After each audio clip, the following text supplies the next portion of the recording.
Assalamualaikum warahmatullahi wabarakatuh. Kami dari kelompok 2 akan mempresentasikan materi mengenai kondisi masyarakat Arab pada masa Nabi Muhammad dan Khulafaur Rasyidin.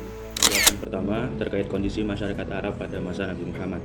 Nah, sebelum Nabi Muhammad lahir, kondisi masyarakat Arab disebut dengan zaman jahiliyah karena pada masa itu masyarakat Arab pra-Islam suka membunuh putrinya atau anak perempuan karena dianggap menjadi aib bagi keluarga. Nabi Muhammad lahir pada tahun 570 Masehi. Pada masa itu sering disebut dengan tahun gajah. Nah, Nabi Muhammad ini lahir dari pasangan Siti Aminah dan bapaknya yang bernama Abdullah.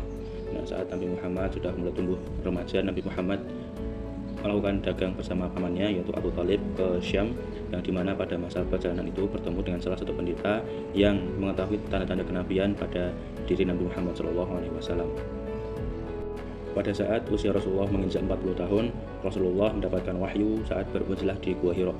Beliau mendapatkan wahyu Quran Surat Al-Alaq ayat 1-5, yang kemudian setelah itu Rasulullah kembali menerima wahyu kembali, diantaranya dakwah secara diam-diam atau sembunyi-sembunyi kepada para sahabat dan para kerabat terdekatnya. Hingga pada saat Rasulullah menerima wahyu untuk dakwah secara terang-terangan, beliau mulai dimusuhi oleh kaum kafir Quraisy. Hal ini yang menyebabkan Rasulullah berhijrah ke Madinah. Saat melakukan hijrah, Nabi Muhammad SAW setibanya di Madinah langsung membuat masjid yang dimana tanah itu milik dua orang anak yatim, yang tanah dibeli kemudian dibangun masjid yang sekarang disebut Masjid Nabawi. Kemudian yang kedua, Rasulullah mempersaudarakan antara kaum Muhajirin dan kaum Ansor. Hal ini yang menyebabkan masyarakat Madinah yang sebelumnya homogenitas menjadi heterogenitas karena terdapatnya kedatangan kaum Muhajirin dari Makkah. Yang ketiga adalah perjanjian dengan kaum Yahudi di Madinah.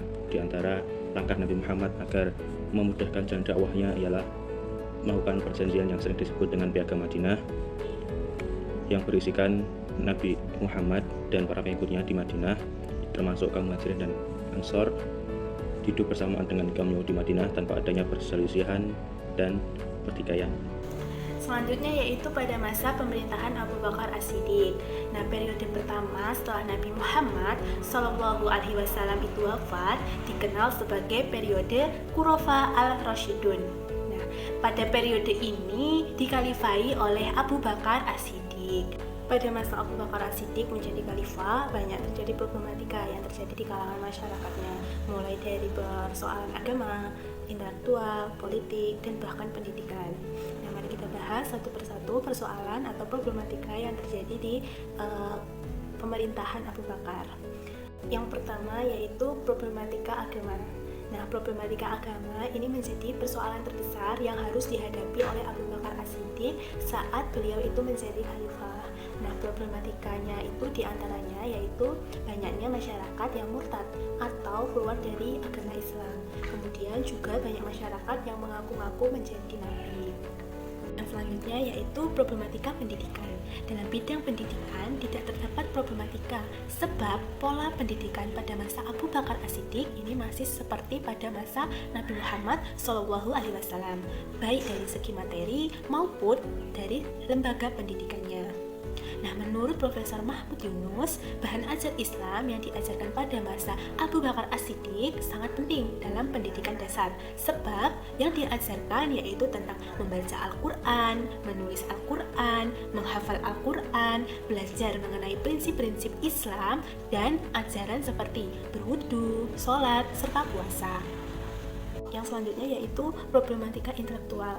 Nah, problematika intelektual yang terjadi di masa Abu Bakar As-Siddiq yang sampai terkenal hingga sekarang ini yaitu sejarah mengenai pengumpulan Al-Quran. Yang terakhir yaitu masyarakatnya yang tidak mau membayar zakat karena mereka itu beranggapan bahwasanya sistem zakat ini sebagai upeti atau sebuah pajak. Kemudian yaitu masa pemerintahan Umar bin Khattab. Setelah meninggalnya Abu Bakar pada tahun 634 Masehi, Umar ditunjuk untuk menggantikan Abu Bakar sebagai khalifah kedua dalam sejarah Islam. Selama 10 tahun pemerintahan Umar, sebagian besar itu ditandai oleh penaklukan-penaklukan untuk melebarkan pengaruh Islam ke luar Arab.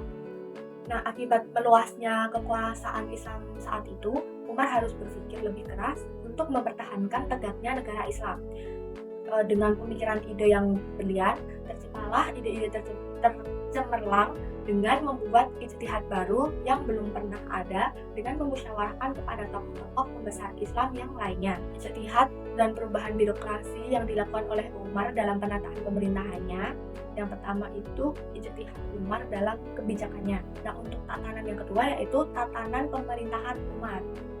Untuk ijtihad yang ketiga, simbol perubahan Umar bin Khattab, yaitu memperbarui organisasi negara. Untuk simbol yang kedua yaitu menyusun administrasi negara, membentuk lembaga konsultasi hukum. Selama memimpin pemerintahan, Umar selalu berusaha untuk menjadikan dakwah sebagai tujuan utama negara. Segala kebijakan yang diturunkan itu mesti sesuai dan mendukung kemajuan dakwah Islam. Di antaranya kebijakan Umar adalah yang pertama, Umar sering memanggil para ulama sahabat untuk membicarakan tentang kebijakan yang akan diambil berkenaan dengan munculnya permasalahan baru setelah meluasnya daerah yang dikuasai Islam. Yang kedua, memberikan pengarahan kepada para pegawainya tentang nilai-nilai Islam secara terus-menerus. Selanjutnya yaitu Utsman bin Affan. Utsman bin Affan mulai memangku jabatan sebagai khalifah pada usia 70 tahun. Ia memerintah selama 12 tahun pada 644 sampai 656 Masehi. Pada 6 tahun pertama pemerintahannya, kebijakan yang dijalankan merupakan kelanjutan dari kebijakan politik Khalifah Umar bin Khattab. Kekhalifahannya ditandai dengan perluasan kerajaan Islam yang besar sekali. Masyarakat pun aman, tentram, dan harmonis. Namun pada paruh kedua, masa kekhalifahannya mendapat kebencian dari penduduk Madinah dan sejumlah besar penduduk kota di berbagai wilayah negeri Islam karena dianggap telah melakukan nepotisme. Masa Utsman bin Affan disebut juga sebagai masa paling makmur dan sejahtera bagi kaum muslimin karena selain itu kepemimpinan Utsman bin Affan juga sukses memajukan peradaban Islam dengan mencetak beberapa prestasi seperti perluasan Masjidil Haram dan Masjid Nabawi, mencetuskan ide polisi keamanan bagi rakyatnya, membentuk angkatan laut yang kuat untuk memperluas agama Islam, membangun gedung mahkamah untuk mengadili berbagai kasus, membangun pertanian dengan mengaktifkan lahan kosong, ekspansi kekuasaan, dan melakukan kodifikasi Al-Quran untuk mengatasi pertikaian dalam bacaan Al-Quran. Adapun kondisi pendidikan pada masa Utsman tidak jauh berbeda dengan pola pendidikan yang diterapkan pada masa Umar. Hanya saja pada periode ini, para sahabat yang asalnya dilarang untuk keluar dari kota Madinah, kecuali mendapat izin dari khalifah, mereka diperkenankan untuk keluar dan menetap di daerah-daerah yang mereka sukai. Sedangkan kondisi politik pada masa Utsman dianggap telah melakukan nepotisme dengan mengangkat saudaranya menjadi pejabat. Selain itu, terjadi pemberontakan. Utsman merupakan pribadi yang sederhana dan lemah lembut, sehingga beberapa masyarakat beranggapan Utsman tidak sesuai dalam urusan politik dan pemerintahan, lebih-lebih lagi dalam kondisi yang kritis. Adapun kondisi ekonomi pada masa pemerintahan Utsman berkembang dengan cepat dan maju. Dalam menjalankan aktivitas ekonomi, khususnya dalam pemasukan negara berasal dari kharaj, ghanimah, usyur, dan zakat. Selain itu, Utsman tetap menjaga prosedur untuk memberikan bantuan dengan uang pada rakyat dengan jumlah yang besar. Nah, selanjutnya kita akan belajar mengenai masa kekhalifahan Ali bin Abi Thalib. Nah, Ali ini mempunyai nama lengkap yakni Ali bin Abi Thalib bin Abdul Muthalib bin Hashim bin Abdul Manaf, yang beliau itu lahir pada Jumat 13 Rajab tahun 570 Masehi. Nah, Ali ini merupakan salah satu anak kecil yang pertama masuk Islam loh. Lalu gimana sih ceritanya kok Ali bisa jadi khalifah? Nah, ceritanya sepeninggal Utsman bin Affan, umat Islam itu berunding siapa yang akan menjadi khalifah selanjutnya. Lalu terpilihlah Ali yang menjadi khalifah selanjutnya. Namun ada juga beberapa orang yang kontra akan hal tersebut, yaitu orang-orang yang pro akan Muawiyah bin Abi Sufyan. Jadi di pemerintahan Ali ini banyak terjadi pemberontakan. Namun Ali tidak hanya terfokus pada satu hal tersebut. Banyak juga prestasi-prestasi yang diukir Ali. Beberapa prestasi yang diukir adalah yang pertama itu yang dari bidang pemerintahan, yaitu mengganti pejabat yang kurang cakap. Jadi pejabat-pejabat yang dahulu masa pemerintahan Utsman itu ada beberapa yang dipecat karena tidak menjalankan tugasnya. Selanjutnya yaitu dari bidang ekonomi, yakni membenahi keuangan negara lewat Baitul Mal. Jadi Baitul Mal ini difungsikan untuk mensejahterakan rakyat dan untuk menghibur zakat, dan lain sebagainya. Selanjutnya di bidang pendidikan, yaitu memajukan bidang ilmu bahasa. Nah, pada awalnya huruf hijaiyah itu belum ada harokatnya seperti kasroh, fathah, dhamma, tasydid. Nah, itu Ali membentuk pokok-pokok ajaran ilmu nahwu.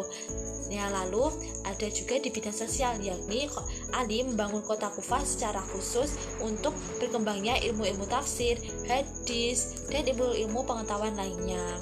Jadi itulah masa kekhalifahan Ali bin Abi Thalib. Baik, kita lanjutkan ke diskusi terkait materi yang sudah.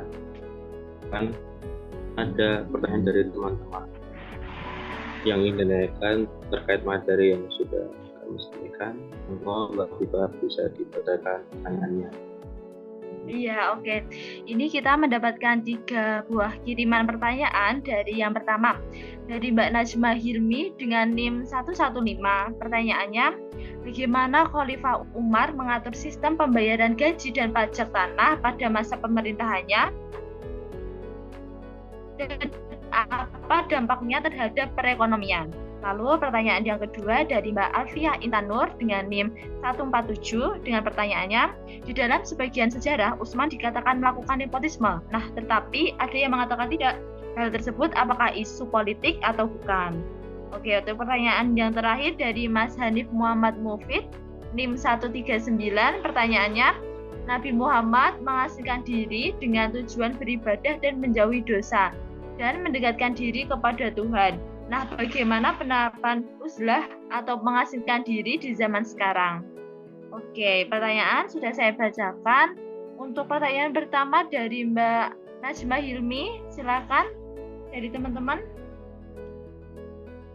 Baik, menjawab pertanyaan dari Mbak Najma, yang pertama itu ada sistem gaji dan pajak tanah. Khalifah Umar itu memperkenalkan sistem sebagai Diwan Al-Kharaj untuk mengurus pajak tanah atau hasil bumi. Nah, yang kedua itu sederhana dan adil. Karena salah satu prinsip utama sistem Khalifah Umar itu adalah kesederhanaan. Dia menerapkan tarif pajak tetap yang relatif rendah. Yang ketiga itu ada pemantauan dan pengawasan ketat. Khalifah Umar mengatur sistem pemantauan yang ketat untuk memastikan bahwa pajak tanah dan gaji dibayarkan dengan benar. Untuk yang keempat yaitu dampak terhadap perekonomian.